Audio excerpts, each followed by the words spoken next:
जय हिंद। क्या आप भी इस बार मैट्रिक एग्जाम देने वाले हैं? अगर आप भी मैट्रिक एग्जाम देने वाले हैं तो ये वीडियो आप लोगों के लिए बहुत ही महत्वपूर्ण होने वाला है। इस वीडियो में मैथ के पिछले 10 साल से जो प्रश्न एग्जाम में पूछा जा रहा है वो सभी प्रश्न आप लोगों के लिए लेकर आया हूं। इसके पहले मैं आप लोगों के लिए 2 वीडियो बना चुका हूं, अगर नहीं देखे हो तो जाकर उसे देख सकते हैं। इसमें हम कुछ वैसे प्रश्न बताएंगे जो पिछले साल या उसके पिछले साल यानी पिछले 10 सालों के अंदर जो प्रश्न पूछे जाते हैं प्रश्न कराएंगे। आइए देखते हैं पहला प्रश्न क्या है। पहला प्रश्न है, देख सकते हैं, कार्य की द्विघात समीकरण के मूल ज्ञात करें। प्रश्न है द्विघात समीकरण के मूल ज्ञात करें और साथ ही उसमें जो समीकरण दे दिया है क्या दिया हुआ है, तो x square plus 7x plus 10 बराबर में 0। इस प्रश्न का हल जो हम करेंगे, देख सकते हैं इस पहले वाला पद और अंतिम वाले पद में गुणा होता है, तो आप गुणा कीजिएगा तो x और 10 में गुणा कीजिएगा तो 10x स्क्वायर हो जाता है। और इस 10x स्क्वायर को ऐसे 2 भागों में तोड़ना होता है कि इसको जोड़ने पर या घटाने पर बीच वाला पद प्राप्त हो जाए, यानी जोड़ने पर या घटाने पर बीच वाला पद प्राप्त हो और गुणा करने पर इतना आ जाए। तो कौन कौन सी संख्या है, तो देखिए 5x और 2x गुणा करेंगे तो 2 × 5 = 10, x स्क्वायर हो जाएगा। 5 को और 2 को जोड़ेंगे तो 7 हो जाएगा। ये हो गया हमारा संख्या। x स्क्वायर प्लस कोई भी आप पहले लिख सकते हैं 2x या 5x, इससे कोई मतलब नहीं है, किसी को पहले आप लिख सकते हैं, प्लस 2x प्लस 10 बराबर 0। अब इसमें से हम कॉमन निकाल लेंगे। कॉमन क्या निकलेगा, तो देखिए इसमें x है और इसमें भी x है, तो इसमें से x कॉमन निकलेगा तो x प्लस 5।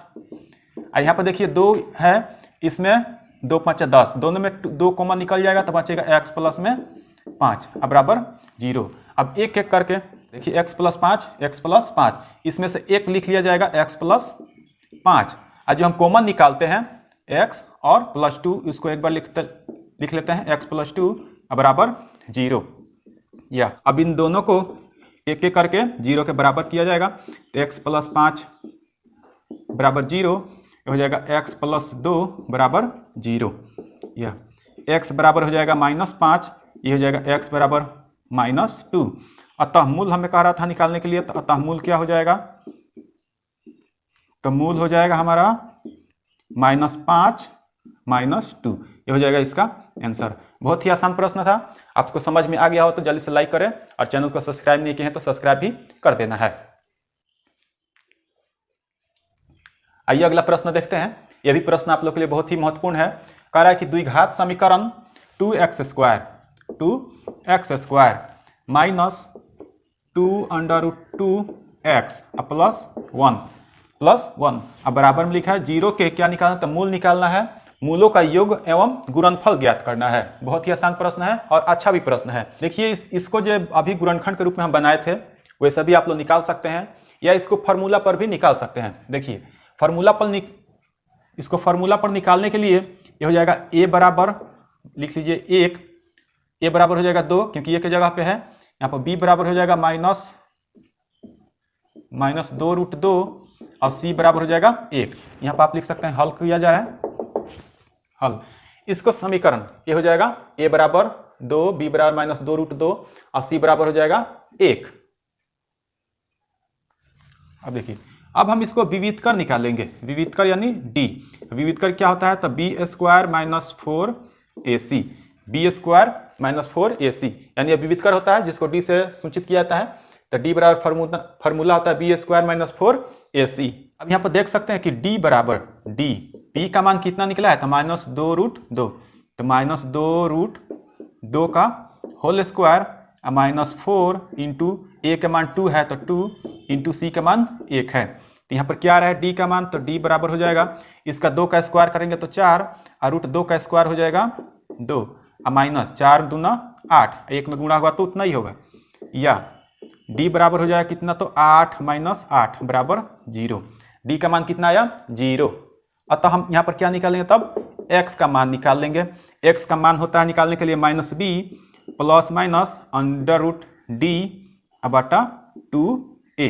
x का यानी मूल, हम जो x निकालेंगे वही हमारा मूल होता है, तो निकालेंगे। तो देखिए b का मान कितना दिया है, तो माइनस में 2√2, तो यहाँ पर माइनस पहले से है, यहाँ पर भी माइनस है, तो हो जाएगा प्लस में 2√2 और प्लस अब माइनस। देखिए d का मान कितना आया हुआ है, तो d का मान 0 आया हुआ है, अब बट्टे बट्टे कितना हो जाएगा 2 गुणे ए का मान कितना है तो 2 है तो हो जाएगा 2, यानी ये जो आएगा 2√2 बट्टे में 4, ये कट जाएगा 2 दूना 4, यहाँ पर कट गया है तो ये बच जाएगा √2 बट्टे में 2। ठीक है, अब इसको आगे सॉल्व कीजिएगा तो देखिए √2 को √2 लिख सकते हैं, अब बटा इस 2 को इस तरह से आप लिख सकते हैं √2 गुणे √2, क्योंकि रूट से रूट में गुणा कीजिएगा तो रूट हट जाएगा, ऐसे सिर्फ बच जाएगा 2, तो एक कोई रूट कट जाएगा तो बच जाएगा कितना तो, अतः x का मान आ जाएगा 1/√2, ये हमारा हो जाएगा मूल। मूल कितना हो गया, मूल 1/√2 और 1/√2। आप कहिए कि यहाँ पर कि 1/√2 ही है तो दो जगह हम क्यों लिखे हैं, तो देख सकते हैं यहाँ पर प्लस माइनस था तो एक बार प्लस के साथ गुणा किया जाएगा तो 1/√2 आएगा, और फिर माइनस के साथ भी गुणा किया जाएगा, इसको निकाला जाएगा तो 1/√2 ही आएगा, इसलिए उसको एक ही निकाल कर इसको 1-2 बार लिख दिया गया है। अब कह रहा है कि मूलों का योग निकालना है, मूलों का योग, मूलों का योग, तो देखिए मूलों का योग क्या होगा, इन दोनों का योग निकालेंगे 1/√2, इन दोनों का योग निकाला जाता है 1/√2 प्लस 1/√2, इनको सॉल्व कीजिएगा तो कितना होगा √2 और √2 का एलसीएम हो जाएगा √2 और ऊपर प्लस में 1 + 1, ये हो जाएगा कितना तो 2/√2।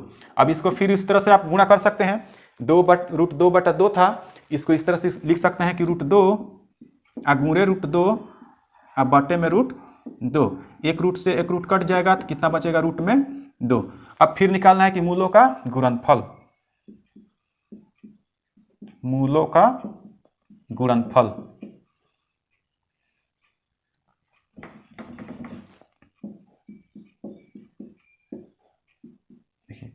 मूलों का गुणनफल तो ये हमारा मूल है, तो क्या हो रहा है 1/√2 गुणे 1/√2, इसको गुणा कीजिए तो 1 में 1 से गुणा कीजिए तो 1 हो जाएगा, और रूट में रूट से 2 से गुणा हो जाएगा तो हो जाएगा सिर्फ 2, ये हो गया मूलों का गुणनफल, ये हो गया मूलों का योगफल। बिल्कुल आसान प्रश्न था, थोड़ा सा फार्मूला का याद रखना है, फार्मूला याद रखिए, या इसको गुणनखंड विधि से ही बना सकते हैं, जैसे पहले प्रश्न बनाए थे उस तरह से भी आप बना सकते हैं। देखिए अगला प्रश्न है, एक समकोण त्रिभुज का लंब उसके आधार से 7 सेंटीमीटर कम है, यदि कर्ण 13 सेंटीमीटर का हो तो अन्य भुजाएं ज्ञात कीजिए। बहुत ही अच्छा प्रश्न है, लिख लेंगे माना, माना जैसे जैसे प्रश्न पर क्वेश्चन है उस तरह से पढ़ते जाइए। कह रहा है कि एक समकोण त्रिभुज का लंब उसके आधार से 7 सेंटीमीटर कम है, किससे कम है तो आधार से, तो मान लेंगे आधार, आधार बराबर x तथा लंब बराबर हो जाएगा x - 7। x - 7 क्यों होगा, क्योंकि आधार से कितना कम है तो 7 सेंटीमीटर कम है, तो आधार को x माने हैं तो उसमें से 7 कम कर लेंगे तो x - 7 हो जाएगा। क्योंकि आपको कह रहा है कि लंब समकोण त्रिभुज है तो आपको पता होना चाहिए कि समकोण त्रिभुज, समकोण त्रिभुज में क्या होता है तो लंब का स्क्वायर प्लस आधार का स्क्वायर बराबर कर्ण का स्क्वायर। तो देखिए आधार का स्क्वायर बराबर लंब का स्क्वायर प्लस आधार का स्क्वायर बराबर कर्ण का स्क्वायर। देखिए लंब कितना आया हुआ है तो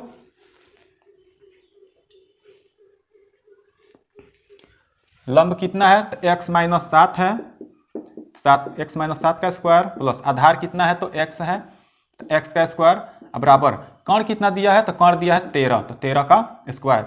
यहाँ आप देख सकते हैं कि ये a - b के होल स्क्वायर पे फॉर्मूला हो गया, तो ये होता है x square minus 2ab plus b का स्क्वायर तो 7 का स्क्वायर, प्लस में हो जाएगा x का स्क्वायर बराबर 13 का वर्ग हो जाएगा 169, 13 का वर्ग 169। अब यहाँ पर x स्क्वायर माइनस इसको गुणा कीजिएगा तो हो जाएगा 7 दूना 14x प्लस 7 सत्ते 49, क्योंकि 7 का स्क्वायर 49 हो जाएगा, प्लस x स्क्वायर बराबर 169। अब यहाँ पे x स्क्वायर है, यहाँ पे x स्क्वायर है तो दोनों जुट जाएगा तो हो जाएगा 2x स्क्वायर, ये हो जाएगा -14x, ये दूसरे प्लस में है, ये दूसरे साइड चल जाएगा तो घट जाएगा तो कितना बचेगा 120। या इसमें से 2 कॉमन निकाल सकते हैं तो एक्स स्क्वायर माइनस 7x बराबर हो जाएगा 60। क्यों 60 होगा? क्योंकि 2 कॉमन निकाल लिए हैं और इधर भाग कर लिए हैं तो हो जाएगा। ठीक है, या इसको लिख सकते हैं x square minus 7x minus 60 बराबर 0। इस तरह इसको लिख लिया जाएगा। अब देखिए अब इसका गुणनखंड किया जाएगा तो गुणनखंड करेंगे तो एक्स स्क्वायर, अभी बताए थे पहले वाले प्रश्न में कि बीच वाला का गुणनखंड करेंगे, जिसको जोड़ने पर या घटाने पर कितना होना चाहिए, बीच वाला पद आना चाहिए और गुणा करने पर 60 होना चाहिए। तो देखिए 12 5 60 होता है, यहाँ पर लिख सकते हैं minus 12x plus 5x minus 60 बराबर 0। यानी इसको गुणा कीजिएगा तो 12 5 60 हो जाएगा, अब 12 में से 5 घटेगा तो माइनस 7x आ जाएगा। अब इसमें से आप कॉमन निकाल लीजिए। देखिए कॉमन क्या निकलेगा, तो इसमें x है, इसमें भी x है, तो x कॉमन निकलेगा तो हो जाएगा x माइनस 12। इसमें से आप 5 कॉमन निकाल सकते हैं तो 5 कॉमन निकलेगा तो x माइनस 12 बराबर 0। गुणा कीजिए तो 5x प्लस माइनस माइनस 12 5 60। ठीक है, या एक बार जो ब्रैकेट के अंदर है उसको लिख लेंगे x प्लस 12, एक बार जो ब्रैकेट के अंदर है सॉरी x माइनस है x माइनस 12, और जो ब्रैकेट के जो कॉमन निकाले थे तो x प्लस 5 बराबर में 0। यह हमारा बराबर में 0 हो जाएगा।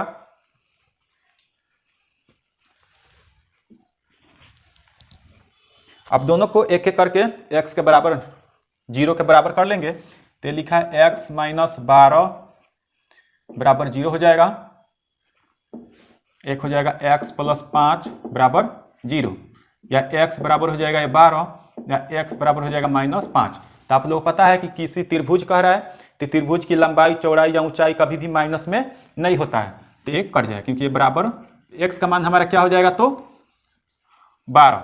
अब देखिए कह रहा है कि अन्य भुजाएं ज्ञात करना है, तो हम आधार किसको माने हैं x को, तो आधार बराबर क्या है x, तो x बराबर कितना हो जाएगा 12 सेंटीमीटर। साथ में कह रहा है कि लंब कितना हो जाएगा, तो लंब कितना दिया गया है x माइनस 7 है। देखिए x कितना आया है तो 12 आया हुआ है, 12 माइनस 7, 12 माइनस 7 तो कितना जाएगा 5, यानी लंब आधार आ गया कितना तो 12 और लंब कितना हो जाएगा 5। ठीक है, ये हो जाएगा आंसर। कितना आसान प्रश्न था, बहुत ही सिंपल प्रश्न था। ये प्रश्न आप लोग को भी एग्जाम में आ सकता है, इसलिए कोई भी प्रश्न हो बहुत अच्छा से तैयारी करना है और हमारे चैनल को भी सब्सक्राइब कर लेना है। अगला प्रश्न है कि समांतर श्रेणी 3 8 13 18 डॉट डॉट का कौन सा पद 78 है। बिल्कुल आसान प्रश्न है, एपी से है। देखिए क्या कह रहा है तो कौन सा पद 78 है, तो लिख लेंगे हल। इसमें हमें क्या दिया है तो a बराबर हो जाएगा 3 और d आप लोग को निकालना मालूम है। d कैसे निकालते हैं तो दूसरे पद से पहला पद को घटा लिया जाता है, तीसरे वाले पद से दूसरे पद को घटा लिया जाता है, वो d निकलता है। तो d बराबर कितना हो जाएगा यहाँ पर तो 8 में से 3 जाएगा तो 5, और साथ में क्या कह रहा है तो 78वां पद यानी an भी दे दिया है कितना तो 78। हमें क्या निकालना है कि कौन सा पद, तो पदों की संख्या निकालना है n। अब आप लोगों को फॉर्मूला पता होगा क्या होता है, an बराबर a plus n minus 1 into D. या देखिए an के जगह पर कितना है तो 78 है, बराबर a कितना है तो 3 प्लस n का मान निकालना है तो n माइनस 1 इंटू डी कितना आया हुआ है तो 5। या इधर से ये चल जाएगा तो घट जाएगा तो 78 माइनस 3 आ गया है तो घट गया है। अब बच गया है an माइनस 1 इंटू में 5। गुणा नहीं करना है, गुणा करिए थोड़ा लंबा हो जाएगा, एक दो लाइन और बढ़ जाएगा, इसलिए इसको गुणा नहीं करना है, ऐसे ही रखना है। ये देखिए यहाँ से घट जाएगा तो कितना बचेगा 75, ये हो जाएगा फिर n माइनस 1 इंटू 5। अब ये देखिए गुणा में है, आएगा तो इधर बट्टे में हो जाएगा तो 75 बट्टा 5 बराबर हो जाएगा n माइनस 1। अब ये कट जाएगा कितना बार में तो 15 बार में, 15 बार में दिया गया कितना तो 15 बराबर n माइनस 1। या यहाँ पर देखिए n जो है n माइनस 1 जो है माइनस में है, ये पहले साइड आ जाएगा तो 15 प्लस 1 बराबर n, अतः n बराबर हो जाएगा कितना तो 16। n का मान आ गया 16। हमें क्या निकालना था तो पदों की संख्या। अतः समांतर